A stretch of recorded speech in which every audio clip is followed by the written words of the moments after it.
Welcome to another video. ये है jujutsu Kaisen के एपिसोड 5 का रिव्यू। तो जानते हैं कि क्या हुआ जुजुत्सु काइसेन की कहानी में आगे। तो कहानी में अब तक सुकाना ने हरा दिया था उस स्पेशल ग्रेड के कर्ज को, पर जिस सब के बाद इतादोरी अपने शरीर को कंट्रोल नहीं कर पाता, जहां सुकाना अब उसके शरीर पर हावी हो चुका है, जो फिर आगे चल के मिलता है फुशिगिरो से। तो वैसे सुकाना को भी नहीं पता कि इतादोरी क्यों शरीर को दोबारा स्विच नहीं कर पा रहा, पर इस बीच एक काम है जो उसको पता है उसे करना है, जहां वो अपने सीने में हाथ डालकर दिल निकाल लेता है इतादोरी का। और कहने का मतलब ये कि उसने अगवा कर लिया इतादोरी को, क्योंकि इतादोरी को जरूरत पड़ेगी दिल की जिंदा रहने के लिए, लेकिन सुकाना फॉर्म में उसको ऐसा करने की जरूरत नहीं पड़ेगी जहां सुकाना बिना दिल के भी जिंदा रह सकता है। तो फिर बाद में सुकाना उस उंगली को भी खा लेता है जो कि उसने स्पेशल ग्रेड के कर्ज से निकाली थी, और फिर अब यहाँ वो आज़ाद हो चुका है, जो चाहे वो कर सकता है, जिसके वजह से शायद वो लड़ने वाला है फुशिगिरो से। तो फुशिगिरो को यहाँ उम्मीद है कि दोबारा शायद इतादोरी अपने शरीर पर कंट्रोल कर सकता है, पर ऐसा होना थोड़ा मुश्किल है क्योंकि अंदर काफ़ी बुरी तरह से डर चुका था इतादोरी। तो फुशिगिरो सिचुएशन देख के समझ पाता है कि यहाँ पर सुकाना हील कर सकता है इतादोरी के दिल को, लेकिन सिर्फ तब जब वो एक कड़ी टक्कर साबित होगा सुकाना के लिए, जहाँ सुकाना को ऐसा लगेगा कि वो बिना दिल के नहीं हरा पाएगा फुशिगिरो को। पर ऐसा होना भी काफ़ी हद तक नामुमकिन है, क्योंकि यहाँ फुशिगिरो को अंदर उस स्पेशल ग्रेड के कर्ज को हराने में भी काफ़ी मुश्किल हुई थी। तो ये फाइट आगे कंटिन्यू होती है, जहाँ काफ़ी बुरी तरह से पिट रहा होता है फुशिगिरो सुकाना के हाथों। पर फुशिगिरो को भी कम आंकना बिल्कुल ठीक नहीं होगा, जहाँ वो कई सारे और वारों का इस्तेमाल करता है अपने, जहाँ अलग अलग कर्ज का इस्तेमाल वो करता है, लेकिन उन सबको भी काफ़ी आसानी से काउंटर कर लेता है सुकाना। और उसके बाद एक लंबा टॉर्चर शुरू होता है फुशिगिरो का, जहाँ कई सारे कमाल के वार करता है सुकाना फुशिगिरो के ऊपर, जिसके बाद वो किस तरह से अपने आप को अपने कर्ज के इस्तेमाल से बचा पाता है। लेकिन सुकाना यहाँ बिल्कुल नहीं रुकने वाला, जहाँ उसको ढूंढ के दोबारा कई सारे वार करता है उसके ऊपर, जिससे ऑलमोस्ट हार चुका होता है फुशिगिरो, जहाँ वो अपने कर्ज को रिलीज़ कर देता है, क्योंकि बाकी के कर्ज उसके डिस्ट्रॉय हो चुके हैं और ये इस आखिरी कर्ज को डिस्ट्रॉय होते नहीं देखना चाहता।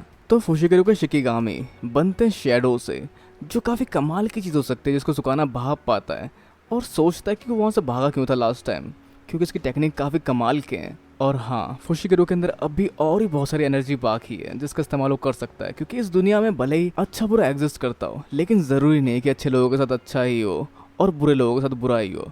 उन्हें बस जज किया जाता है इंसानी पैरामीटर्स के हिसाब से, जहाँ फुशिगिरो चाहता है कि अच्छे इंसान के साथ अच्छा ही हो, जिसके वजह से वो अपने बलबूते पे जितने अच्छे लोगों के साथ अच्छा कर सकता है वो करना चाहता है, क्योंकि शायद उसकी बहन भी कर्ज के चपेटे में आ गई थी जो अच्छे इंसान में काउंट होती थी, और इसी वजह से शायद वो यूजी इतादोरी को भी बचाना चाहता है। तो वो अपने कर्ज एनर्जी का इस्तेमाल करने वाला होता है, लेकिन वो समझ पाता है कि यहाँ पर इतादोरी ने उस शरीर को वापस पा लिया है और वो होश में आ जाता है, जिसके बाद वहाँ से एक सुकाना निकल जाता है और हम नहीं देख पाते फुशिगिरो की स्पेशल शक्तियों को। और इसके बाद इतादोरी अपनी जान देने के लिए तैयार हो जाता है और वो ज़मीन पे गिर जाता है, शायद जिससे इतादोरी मर चुका है, जिससे फुशिगिरो काफ़ी हद तक उदास है। तो अगर हम बात करें फुशिगिरो की शक्तियों की, तो वो हो सकती है काफ़ी पावरफुल भी हो, क्योंकि यहाँ फुशिगिरो ने अब तक इस्तेमाल किया है अपने शिकिगामी का, जो उसकी शैडो वाली शक्तियाँ होती है, और हमने अब तक उसके कर्ज की एनर्जी को नहीं देखा, जो शायद इनविंसिबल भी हो सकती है, क्योंकि यहाँ पर इंटरेस्टेड है उसके अंदर सुकाना। तो अब कहानी में आगे कुछ और वियर्ड लोग दिखाई देते हैं, जहाँ पर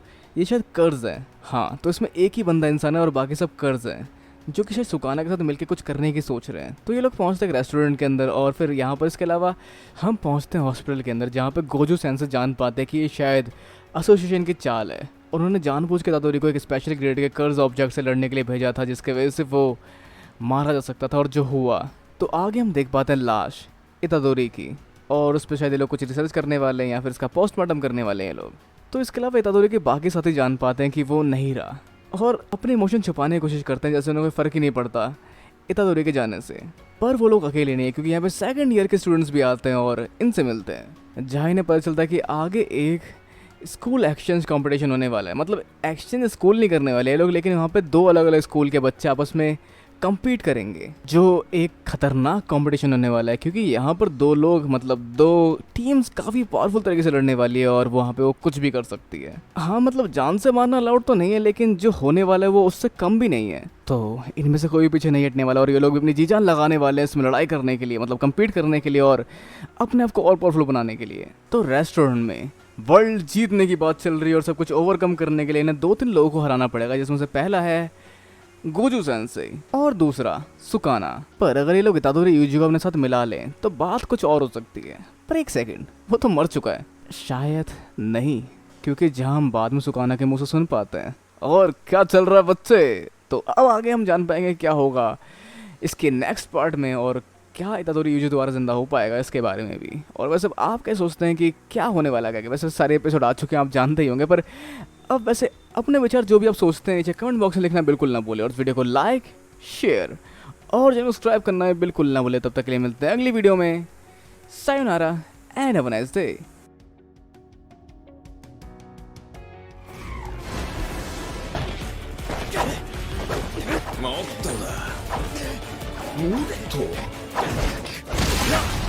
Te